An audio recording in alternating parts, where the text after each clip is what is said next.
Ngjarje e rëndë në estradën shqiptare.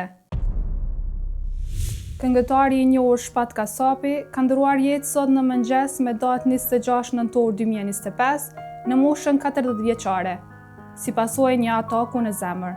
Ndërkohë thuhet që nuk ka vujtur nga ndonjë sëmundje tjetër. Shpat Kasapi ka qenë një nga emrat më të njohur dhe më të dashur të skenës muzikore shqiptare.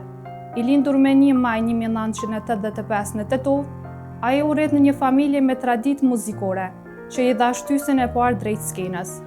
Karriera e tij nisi në fillim të viteve 2000, ku shumë shpejt u bë një prej idhujve të rinisë me stilin e tij modern, meloditë të lehta dhe performancat energjike. Prej vitesh ka qenë një figurë e pandashme e muzikës pop shqiptare, duke ruajtur popularitetin fal stilit të tij karakteristik dhe këngëve që vazhdojnë të dëgjohen gjërësisht. I ndjeri ka qenë i martuar dhe ka lënë pas një fëmijë.